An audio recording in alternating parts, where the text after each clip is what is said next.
Right there. We suck!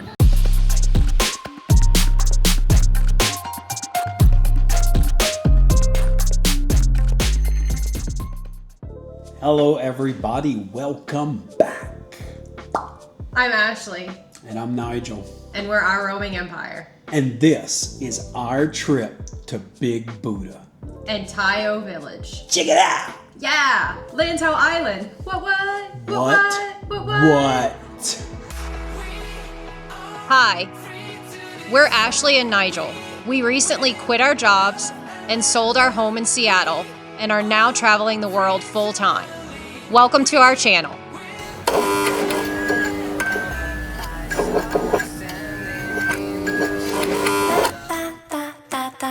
Big Buddha is a symbol of peace and spirituality. It stands at 34 meters, which is about 112 feet tall. It was constructed with over 200 pieces of bronze. It took over 12 years to complete and was completed in the year 1993. It sits on the Po Lin Monastery, which dates back to 1906. It stands as a pilgrimage site for Buddhists and those coming to pray to it to seek blessings. Lantau Island is the largest of the island territories of Hong Kong and sits just west of Hong Kong Island. The Big Buddha and Po Lin Monastery sit just on the other side of Lantau Peak. And it feels almost the exact opposite of Hong Kong. It's very calm, peaceful, not as compacted and congested and busy as the Hong Kong Island is. There are 3 ways to get to Big Buddha. The most expensive way is going to be a cab. The cheapest way is to go by bus, but that's going to take a whole lot of time. You're going to have to change off 3 different times and not going to give you the memory of the cable car. What we suggest, take the MTR to the end of the Tung Chung line and take the Ngong Ping 360 cable car. The Ngong Ping 360 cable car. I was close. It's got a G at the I end. was close. Ngong Ping. No matter if you're coming from the island or the peninsula, all you gotta do is find the orange line, the Tung Chung line, and that will get you to Lantau Island. And you ride it all the way to the end. It's the last stop. This cable car line is probably the scariest route that you can take, but it's well worth the experience. You're going over pretty much the entire mountain range, like to the top, and then you keep going. It's about a 30-minute ride all the way up. Let's walk you through how to actually get to the line itself. It's about a 6-7 minute walk out of the MTR station in Tung Chung to the cable car line. You could also just follow the light crowds there too. That's probably where everyone is going when they stop off at that stop. My hair's got some body.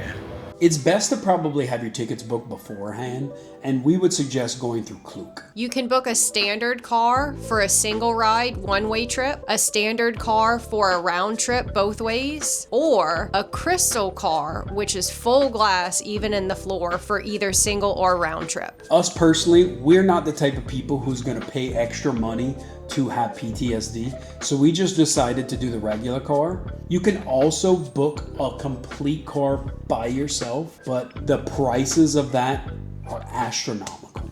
If you book through Klook, you're gonna get a QR code and you'll just be able to buzz that in. If you buy a ticket at the site, they'll give you an actual handheld ticket that has another QR code. Easy scan right in process. The lines can be long. We went, it was probably about medium, but still the wait, even with the line, was only about, what, 10 minutes? Yeah. Not super long. It is worth noting that there's never been a major incident reported in this cable car. It's very safe to do, although some of the views can be a bit scary. They seat about 8 to 10 people per car, depending on how busy they are and what parties are in line next. We had 8 people in our car. All were completely petrified. For the first 2/3 of the ride, no one spoke, no one said anything. You could barely hear anyone breathing.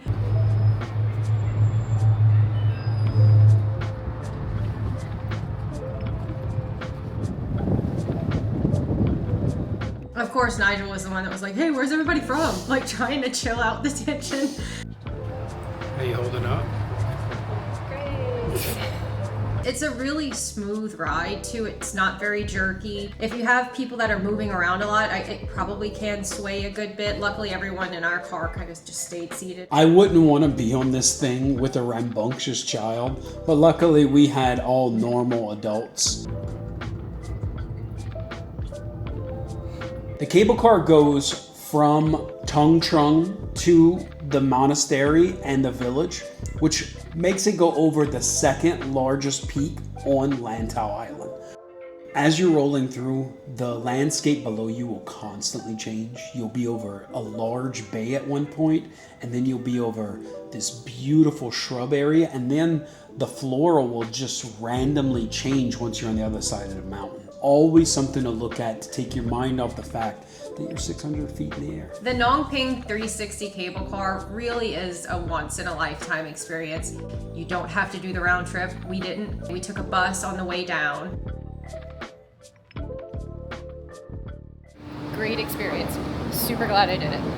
The most amazing views. Never really want to do it again.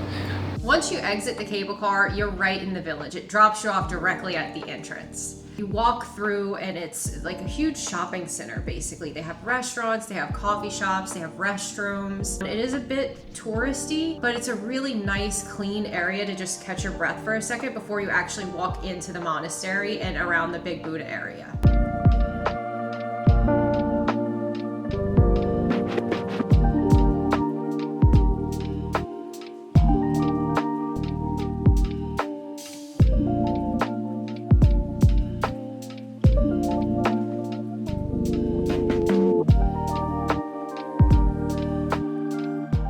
Once you walk through the initial shopping area, then you'll enter the actual Po Lin Monastery village.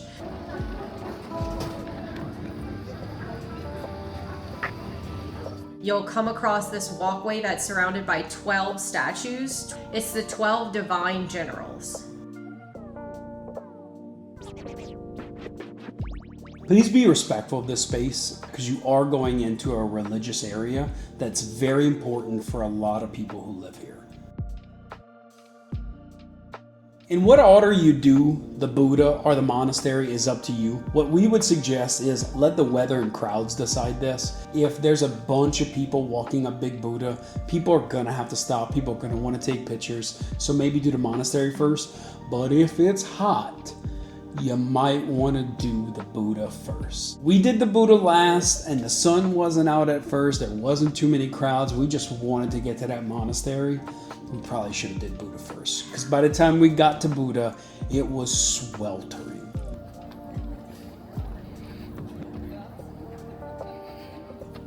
The architecture around the monastery and the floral displays, the landscaping, everything is just so quaint and beautiful, very, very peaceful. There's a koi fish pond. You can't get super close to it, but it's surrounded by this massive, gorgeous tree. I think it's the most beautiful tree I've ever seen. All of this was a shock to me. I expected the big draw here to be Buddha, and then you have a little bit of shops and tourist things around it, but the monastery really was a win for me, fully, top to bottom.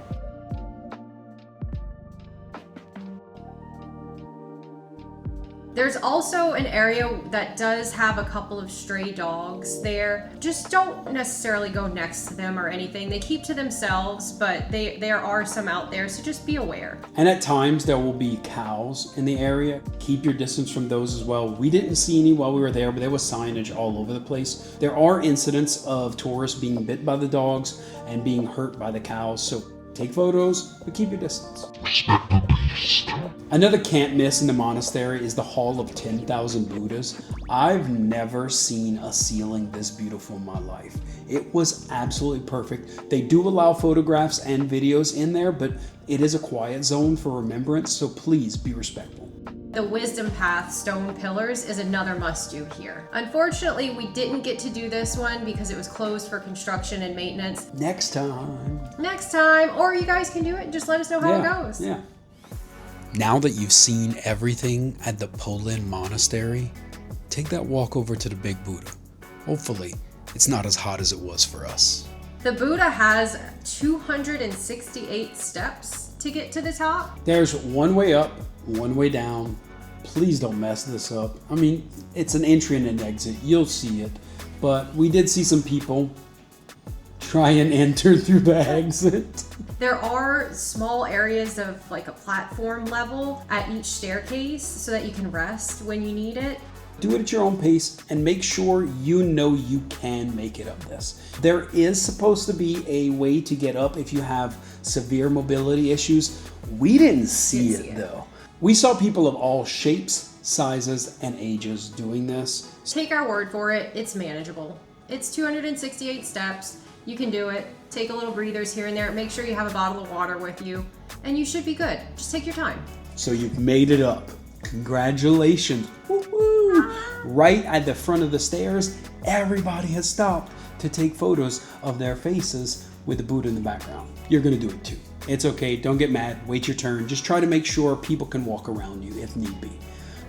This is not the best shot for my chin, but it looks real good on the camera. Around the actual Buddha itself is 6 different statues that symbolize the 6 virtues of Buddhism. Compassion, wisdom, generosity, morality, patience, and diligence. And it's a really good walk to see all these statues around. And on the back side of the statue, you can actually see the outlying islands around, and it's a beautiful area outlooking the water. A little sweaty. Can't even wear my glasses, but we did it. Yeah, it's a trek, but not impossible by any means. Just walk around Central for a little bit and don't use the escalator. That's how you train for this. It's took us. We sweaty, y'all. Yeah.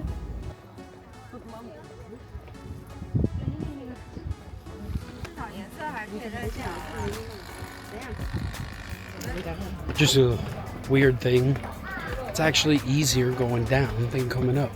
Crazy, right? Who knew? Who knew?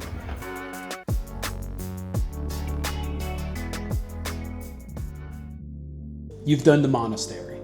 You've done Big Buddha. Now what? You came all this way, you rode a 30-minute scary cable car.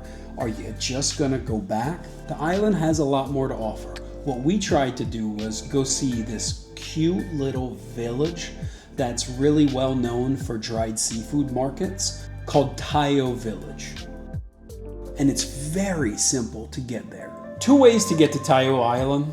There's a cab or bus. We looked into the cab option, but you need to call a number and they need to have cabs available. For us, they told us right away, we have no cabs available. Take a bus. So we were a little worried that we didn't have a bus ticket. Good news is, we're in freaking Hong Kong. And the bus systems are just as easy as the MTRs. So all you need is that beautiful octopus card you already have because you listened to us. Yep, swipe that puppy when you get on the bus and you're good. And the bus rides are super cheap, I think. 4 Hong Kong dollars. And they got that AC. The bus was clean, it was air conditioned, and it was easy to get on and easy to get off. There was enough seats for everyone, and a bus comes about every 15 minutes. So we would suggest if you're gonna go to the village, take that bus. Yeah, bus number 11 from Big Buddha area in the monastery to to Tai O Village. And it drops you off right in the center of town, right next to the harbor. So you've sat on that bus, you got you some AC, and now you're at the village. What to do? Well, the village is very famous for their boat tours, which we've read some great reviews on these boat tours, and there are no shortage of people trying to get you to do those tours. We decided to go against it just because we're from Louisiana, so riding around a boat for us is not a big deal. So we ended up just deciding to hit up the market, meet some locals, and eat some of that delicious street food. We in a little bitty fishing village, and we're gonna eat some pie. Probably not pie. No. Fish balls. This village was super charming. There are no cars allowed in the area, but there are some motorized vehicles carrying a little bit of supplies and some construction area equipment and stuff like that. So just watch out where you're going. A lot of the bike riders have them little ding ding bells. Bells. So when you hear that, move out the way. Don't do like what Ashley does, which is just go. I freeze. I don't know. I hear the ding ding and I'm like, ah. When you get there, if you're not super hungry right away and you don't want to do a boat tour, we honestly just suggest putting up your phone, not looking at maps, and just walking around and getting lost in the city. It's a small little village. You can walk throughout the inner part of it in about 20 minutes. All of the streets will kind of circle back to the same main area. It was a really nice walk just to be by ourselves going through the village. There were some times where we'd take a left and just go down this walkway, and it was almost dead silent, which we have not been through in a month. See, this reminds me of my hometown. Yeah. Man, this is the Leeville of China, maybe. The village also has a fair amount of cute little kitties, Hi, buddy. and they are sweet. Yeah, good kitty. I'm an equal opportunity stalker of cute animals. Stalking! I stalk dogs! And I'm coming to your city soon. This area really had some of the best street food that we've come across in Hong Kong. They are famous for their jumbo giant fish balls. And we got the spicy jumbo fish balls at Tai O Jumbo Big Fish Balls. That's two bigs in that name. Hush. Giant spicy fish balls. It's got a really good flavor. I can't even describe to you how like plump, juicy, bouncy these fish balls were. By far the best fish balls we've had in Hong Kong. By far. The spice stayed with you a bit in a good way. $2, like USD. Oh god. I want another. Okay. We each started with one and we liked them so much that we got a second order. Round 2, y'all. So good, we got more.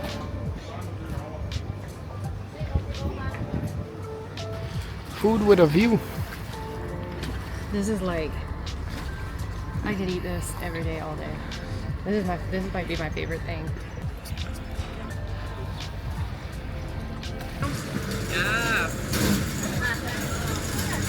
Ashley said that's the #1 food for her. Yeah, like 12 out of 10. Yeah. I would also suggest getting the grilled squid. Yes. I've been looking for this since we got to Hong Kong. It's a grilled squid with a spicy shrimp paste coated on it. This was at Venice Seafood. The woman was so nice. She kept asking how spicy. I'm like, spicy, spicy. She's like, spicy, spicy. I'm like, Spicy.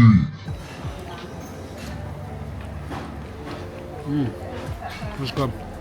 I'm eating some of it now, and it is good. It got good flavor. Got a little charcoal flavor, a little spice. Mm-hmm. Some shrimp paste marinated on it. Mm-hmm. Solid.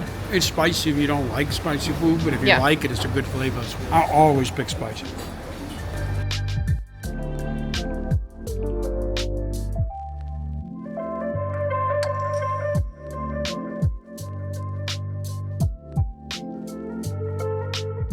and then lastly, we had to find dessert. We've had mochis a bunch of different places in the village. we had our best mango mochis. The ladies at this food court stall were just absolute sweetest. We wanted to, and they're like, oh, we'll give you 3. The mango mochis came from Mochi Specialist. You could see like the huge chunk of mango. Yeah. This one's better. Really? The mango's a little bit sweeter. The mochi has a little bit more of a texture. It was like really juicy yesterday, almost to like a soggy, but it was still delicious. This is not quite like that. It's a little bit more put together. Nice.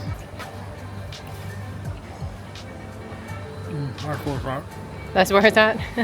It's so juicy. Hohosik. Such nice people. Walk up and Ashley's like gorging on our last one. Busted. Everything, right? Oh my god. Between that and the spicy fish balls, put me out. I would say all of the street food that we had in Tai O Village, some of the best that we've had here. It's well worth the stop, especially if you're already going to Lantau Island to do Big Buddha. All right, so you've done Big Buddha, you've done the monastery, and you've ridden down here and got to the village, ate yourself some street food, pet a cat, and now you're ready to go home. If you bought that return ticket on the cart, you're gonna wanna get back to the village. So you will just take that same bus right on back there. If you didn't buy a round trip ticket back on the cable car, you could take the bus directly back to Tongcheng Metro Station. That ride's gonna say it's about 1 hour and 20 minutes, but we did it in probably about 45 minutes. And then once you get back to Tongcheng, you're basically just doing the exact same thing the opposite way. Get back on the MTR and find your way home. If you're in Kowloon, get off on Kowloon. If you're on the island, go all the way down to Hong Kong Station. Easy peasy. There is not a moment we've been through this whole trip where we're like, oh, transporting to this place is so daunting. Like, Hong Kong's got transportation down. Tai O's a pretty remote village coming from Hong Kong Island, and we were back from there through bus ride and MTR ride in 1.5 hours. Yeah. And that's from the village Yeah. to our apartment in Wan Chai. This is a must do. It is absolutely one of the most beautiful things we've ever done. Please just try it out. We thank you again for coming, checking out this video. We still have more neighborhood videos in Hong Kong to release. Keep staying tuned, keep watching, and keep chasing that itch. Thanks for visiting. Nope. I'm Ashley, I'm Nigel. and we're Our Roaming Empire. Thanks for watching, y'all. Get it!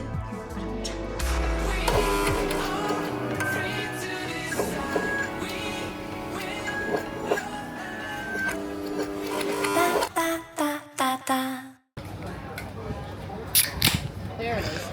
It's over 200 pieces. I said over 20. Yeah, a little bit of that's Buddha. I did Nothing in this. comparison.